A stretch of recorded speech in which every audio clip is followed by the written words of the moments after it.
Hi, this is your Yo-Yo Sam. Welcome to my channel. To all subscribers and non-subscribers, you are very much welcome. And if you have any comment, just go to the comment section of my channel. And thank you very much. Come on, let's go. Let's bolt in.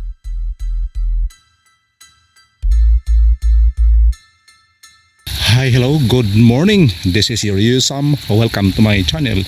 Today is October 2, time check, 6:30 in the morning, 2022. Ako ngayon ay narito sa Dalampasigan upang puntahan ko yung aking kaibigan na maaga silang ng huli ng isda, at dito aking silang naabutan na nagtanggal pa sa huli ng isda ng lambat. Ito yung aking bibilhin ngayon. Bibili ako ng isang 1 kilo. Mas maigi nang bumili dito sa puno talaga o yung galing sa fisherman's, dahil yung kilo dito ay 130, kung baga doon sa second hand at saka sa third hands ay medyo mahal na, dahil pataas ng pataas ika nga yung gasoline, yung transport. Di talagang sariwang sariyo pa yung huli ng isda.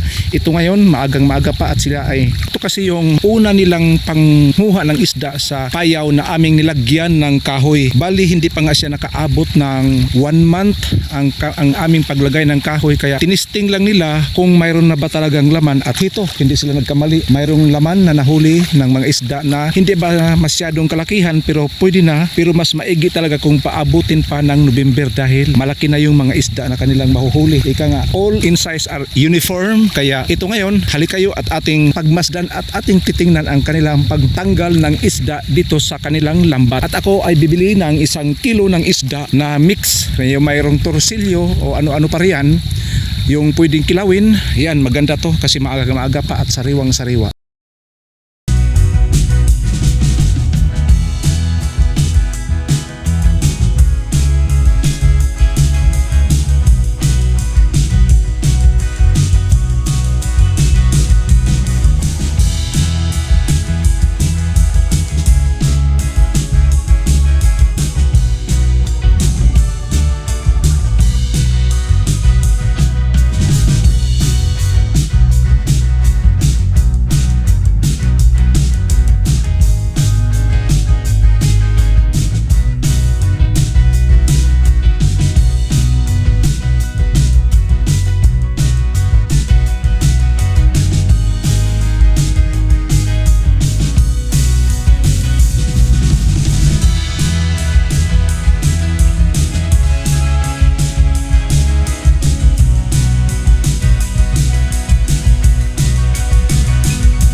So this is your Yo-Yo Sam. See you and God bless us all.